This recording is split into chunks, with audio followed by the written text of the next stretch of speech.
오늘 말씀은 사도 바울이 7일간 강제로 머물렀던 두로를 떠나서 돌레마이라고 하는 곳에 들러서 하루를 머물렀다가 가이사랴에 도착했을 때 말씀입니다.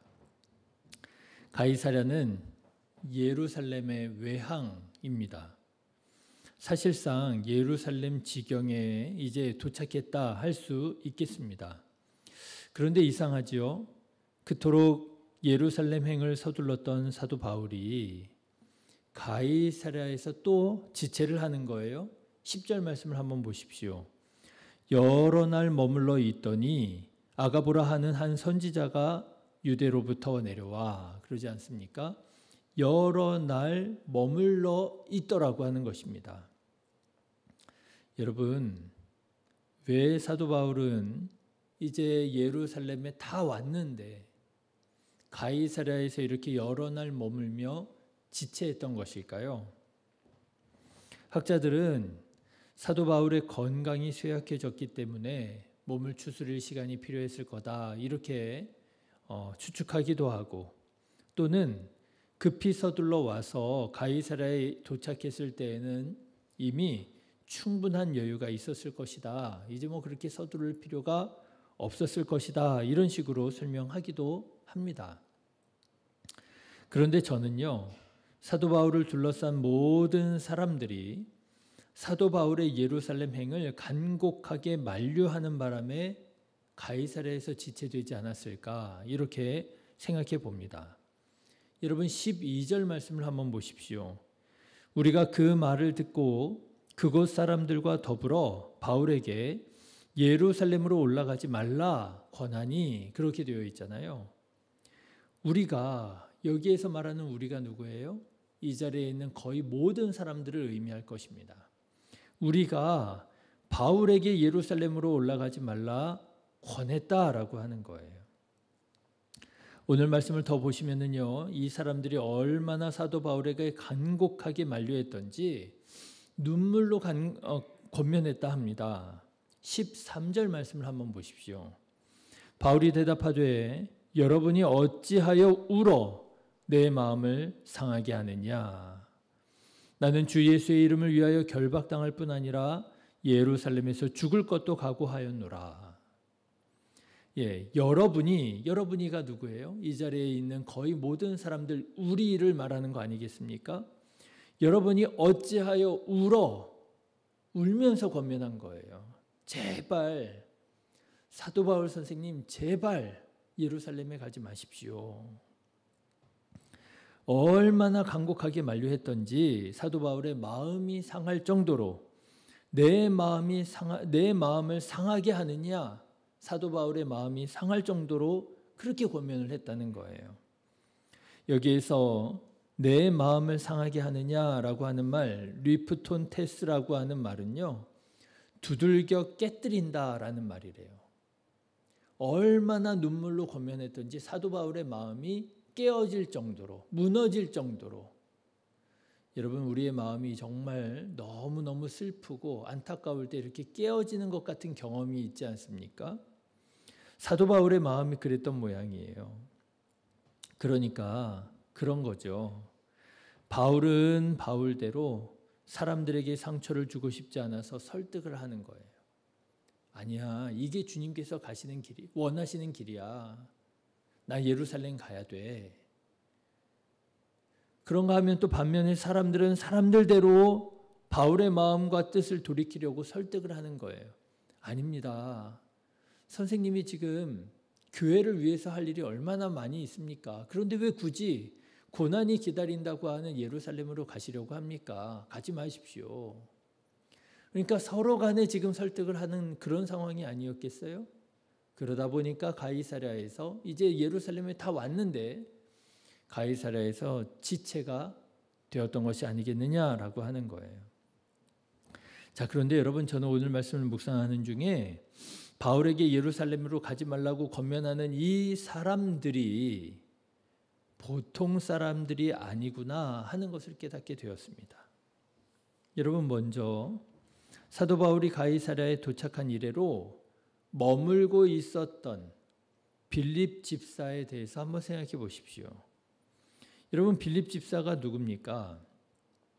예루살렘 교회가 세워졌을 당시에 사도들이 말씀과 기도에 전무하리라 하면서 교회를 돌보기 위해서 헬라인들 가운데에서 세웠던 7명의 대표적인 그리스도인들, 그 가운데 한 사람이 빌립 집사 아니었습니까? 여러분, 빌립 집사는요, 초대 예루살렘 교회의 지도자 중에 한 사람이었습니다. 그런데 사실 빌립 집사는 사도 바울과 일종의 모종의 관계가 있었지요. 바로 빌립 집사는 사도 바울이 회심 전에 죽이는 데 가담했던 스데반 집사의 동역자였습니다. 친구였습니다. 그야말로 빌립은 사도 바울로 인해서 사랑하는 동역자를 잃고 그 자신도 예루살렘을 떠나 지금 이곳 가이사랴에 살게 된 피해자 중에 한 사람이었다라고 하는 거예요. 여러분, 바로 이전에 머물렀던 두로, 그 두로의 제자들이 바울의 박해를 피해서 두로로 갔던 사람들이었다라고 한다면, 여러분, 지금 바울이 머무르고 있었던 빌립은 예루살렘 박해 때 바울에게 직접적으로 피해를 받았던 사람이었더라고 하는 거예요. 사랑하는 동역자 스데반을 잃게 된 그 사람이 바로 빌립이었더라고 하는 것입니다. 저는 오늘 말씀을 준비하면서 이런 관점에서 보자면, 그렇구나, 사도 바울이 지금 빌립 집사의 집에 있구나. 자기가 그토록 자기가 죽였던 그 스데반 집사의 절친한 친구였을 그 빌립 집사에 머물러 있었구나라고 하는 것을 생각해 보면, 그리고 가이사랴에 오기 전에 두로에서 그 제자들과 함께 교제를 나누었던 것을 생각을 하면, 바로 직전에 여러분, 두로에서 가이사랴 오는 길에 돌레마이라고 하는 곳을 방문하고 오거든요. 돌레마이의 형제들도 아마도 그런 사람이 아니었을까 하는 생각을 해보게 됩니다. 사도 바울의 박해로 인해서 예루살렘에 있었던 그리스도인들이 다 떠났던 그 당시에 그 사람들이 돌레마이에 살고 있지 않았을까. 이런 것들을 통해서 볼 때 사도 바울은 이전에 자기가 사울이었을 때 자기에게 피해를 입은 사람들과의 관계를 은혜롭게 잘 마무리하고 싶었던 것 아닐까, 그런 생각을 해보게 됩니다. 어쨌든 빌립이 누구냐? 빌립은요, 사도 바울이 회심하기 전에 사울이었을 때 그가 박해에 있었던 대표적인 그리스도인 중에 한 사람이었다라고 하는 거죠. 자, 그리고 여러분, 두 번째로 아가보 선지자라고 하는 사람이 있었다는 거예요. 10절과 11절 말씀을 보시면, 여러 날 머물러 있더니 아가보라 하는 한 선지자가 유대로부터 내려와 우리에게 와서 바울의 띠를 가져다가 자기 수족을 잡아 매고 말하기를, 성령이 말씀하시되 예루살렘에서 유대인들이 이같이 이 띠 임자를 결박하여 이방인의 손에 넘겨주리라, 그렇게 예언했다라고 하는 거예요. 여러분, 아가보는 어떤 사람일까요? 사실 아가보는 예루살렘의 선지자라고 하는 사실 외에는 알려진 바가 별로 없는 사람입니다. 그런데 성경을 보면 아가보는 사도 바울이 하나님께서 자신을 이방인의 사도로 부르신 그 사명을 어떻게 감당해야 할지를 구체적으로 깨닫게 하는데 결정적인 역할을 했던 사람임을 알 수 있어요. 이방인 교회만을 위해서 사역하는 것이 아니라 이방인 교회와 유대인 교회의 연합을 위하여 사역해야 된다라고 하는 사실을 깨닫게 되거든요. 그때 그 사역의 중심, 이방인 교회와 유대인 교회의 연합을 위하여 사역하는 그 중심에 뭐가 있었느냐 하면, 이방인 교회들을 돌아다니면서 기근으로 인해서 어려움에 처한 예루살렘 교회를 위한 헌금을 모으게 되잖아요. 바로 그 일을 하게 되는데 결정적인 역할을 했던 사람이 바로 아가보 선지자입니다. 사도행전 11장 25절부터의 말씀을 읽어드리면 이래요. 사도 바울이 바나바의 손에 이끌려 안디옥에 가서 사역을 하게 되잖아요. 그때의 말씀입니다. 한번 들어보십시오. 바나바가 사울을 찾으러 다소에 가서 만남에 안디옥에 데리고 와서 둘이 교회에 1년간 모여 있어 큰 무리를 가르쳤고 제자들이 안디옥에서 비로소 그리스도인이라 일컬음을 받게 되었더라. 그때에 선지자들이 예루살렘에서 안디옥에 이르니 그 중에 아가보라 하는 한 사람이 일어나, 아가보 나오지요. 성령으로 말하되 천하에 큰 흉년이 들리라 하더니 글라우디오 때에 그렇게 되니라. 제자들이 각각 그 힘대로 유대에 사는 형제들에게 부조를 보내기로 작정하고 이를 실행하여 바나바와 사울의 손으로 장로들에게 보내니라. 여러분, 사도 바울의 전체 전도 여행의 어떤 삶이라고 하는 그 사역이라고 하는 그 사역을 가능하게 했던 그 결정적인 순간에 있었던 사람이 누구냐면 아가보 선지자였던 거예요. 자, 그런데 여러분 오늘 말씀도 보십시오. 사도 바울이 3차 전도 여행을 마치고 예루살렘 교회를 방문하기 위해서 가이사랴에 왔습니다. 그런데 이 결정적인 순간에 제가 한번 나이를 계산해 보니까요. 안디옥에서 사도 바울이 아가보 선지자를 만났을 때 아마 20년 정도 흐르지 않았을까? 한 18년, 17년 정도 흐르지 않았을까 싶어요. 그런데 바로 그때에 아가보 선지자가 다시 사도 바울이 있는 가이사랴에 나타나서 사도 바울의 고난당할 것을 예언하고 있는 거예요.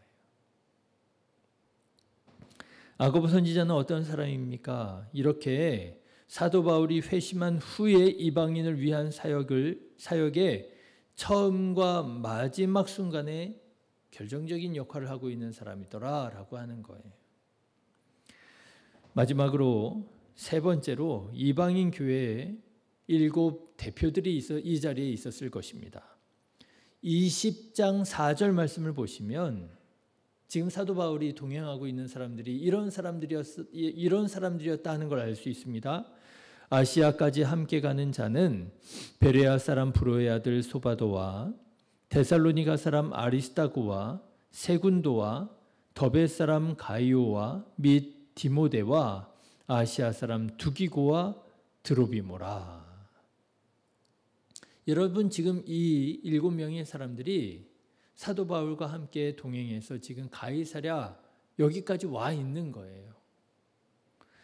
이 대표들은 지금 아무 말도 없이 마치 사도 바울 혼자 또는 누가와만 같이 여행하고 있는 것처럼 보이지만 아닙니다. 이 7명이 그들이 대표하는 교회에서 준비한 모금한 헌금, 부조를 가지고 지금 사도 바울과 함께하고 있었던 거예요. 그런데 이 대표들은 어떤 사람들이었는가 생각해 보면은요, 사도 바울이 복음을 전하고 세운 이방 지역 교회들의 이방인 그리스도인들의 대표였다라고 하는 거예요. 이렇게 말씀드릴 수 있을까요? 바로 이방인의 사도인 사도 바울의 인생과 사역의 열매 같은 사람들이에요. 고린도후서 1장 14절의 말씀을 보면 사도 바울이 고린도 교회 성도들에게 이렇게 말하는 말씀이 나옵니다.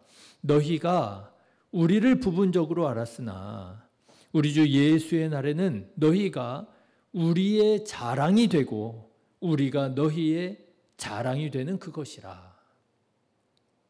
여러분 사도 바울이 이방인 그리스도인들을 어떻게 여겼는지를 알 수 있겠죠? 자랑으로 여겼습니다. 하나님의 때가 이르렀을 때 당신들은 나의 자랑이 될 것이요. 그런데 여러분 지금 동행하고 있는 이 7명의 대표들이요, 그 자랑 중에 자랑이 아니었겠습니까? 이 이방인 교회의 7 대표들은요, 사도 바울의 삶의 열매요, 또 자랑이었던 것입니다. 자, 그런데 이 모든 사람들이 어떤 사람들이 있었어요? 빌립 집사가 있었죠. 아가보 선지자가 있었죠. 이방인 교회의 7 대표들이 있었죠.